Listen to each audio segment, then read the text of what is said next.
আসসালামু আলাইকুম। আজ আমি আপনাদের সিম্পল ঢ্যাঁড়স ভর্তা রেসিপি করে দেখাবো।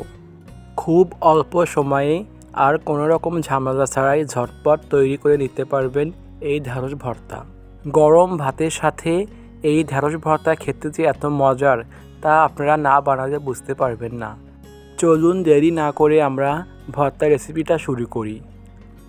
ঢ্যাঁড়স ভর্তা বানানোর জন্য আমি এখানে 12টা ঢ্যাঁড়স নিয়েছি। ঢ্যাঁড়স ভর্তা করার সময় সবসময় চেষ্টা করবেন যেন ঢ্যাঁড়সগুলো কচি টাইপের হয়। আমি ঢ্যাঁড়সগুলো পরিষ্কার করে ধুয়ে নিয়েছি। এবার আমি ঢ্যাঁড়সের মাথার অংশ আর নিচের অংশটা ফেলে দিব। তারপর আমি ঢ্যাঁড়সগুলো মাঝখান থেকে দুভাগ করে কেটে নিব। এভাবে আমি সবগুলো ঢ্যাঁড়স কেটে নিব। আমি সবগুলো ঢ্যাঁড়স কেটে নিয়েছি।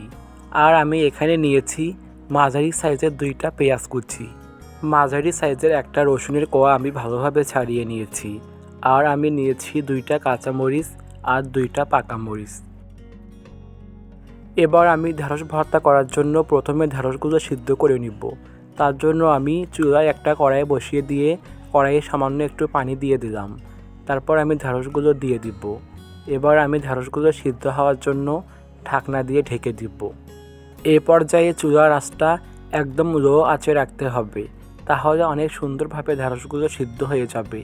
বেশি জোরে আঁচ দেওয়া যাবে না, তাহলে ঢ্যাঁড়সগুলো ভালোভাবে সিদ্ধ হবে না আর ভর্তাটাও খেতে ভালো লাগবে না।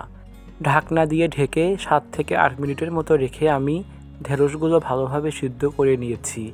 দেখতে পাচ্ছেন ঢ্যাঁড়সের মধ্যে আর কোনো পানি নেই আর ঢ্যাঁড়সগুলো অনেক সিদ্ধ হয়েছে। আমি আপনাদের একটা ঢ্যাঁড়স দেখাচ্ছি, দেখুন কেমন সিদ্ধ হয়েছে। এইবার আমি ঢ্যাঁড়সগুলো কড়াই থেকে একটা বাটির মধ্যে উঠিয়ে নিব।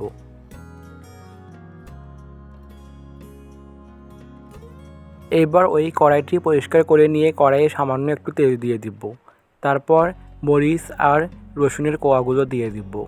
এবার আমি রসুনের কোয়া আর মরিচগুলো ভালোভাবে বাদামি করে ভেজে নিব।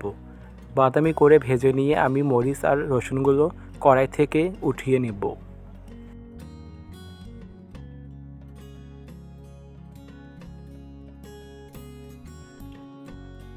এবার আমি ঢ্যাঁড়সগুলো ভর্তা করে নিব। ভাজা মরিচ আর রসুনের মধ্যে আমি পেঁয়াজ কুচিগুলো দিয়ে দিব পরিমাণ মতো লবণ। তারপর ভাজা মরিচ, রসুন, পেঁয়াজ, লবণ একসাথে ভালোভাবে মেখে নিব। পেঁয়াজ, মরিচ, রসুনগুলো মেখে নেওয়ার পর এ পর্যায়ে আমি ঢ্যাঁড়সগুলো ভালোভাবে মেখে নিব। তারপর ঢ্যাঁড়সের সাথে পেঁয়াজ, মরিচ, রসুনগুলো একদম ভালোভাবে মেখে নিব।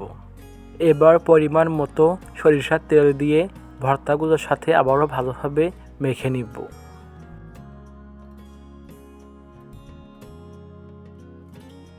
আমার ঢ্যাঁড়স ভর্তাগুলো হয়েছে। দেখতে পাচ্ছেন যে ঢ্যাঁড়স ভর্তাগুলো কত সুন্দর হয়েছে। আশা করি আজকের এই ঢ্যাঁড়স ভর্তার রেসিপিটা আপনাদের অনেক ভালো লেগেছে। রেসিপিটা ভালো লেগে থাকলে আমার এই চ্যানেলটি সাবস্ক্রাইব করে পাশেই থাকবেন। সাথে লাইক, কমেন্ট, শেয়ার করতে ভুলবেন না। আজকে এই পর্যন্তই। সবাই ভালো থাকবেন। আল্লাহ হাফেজ।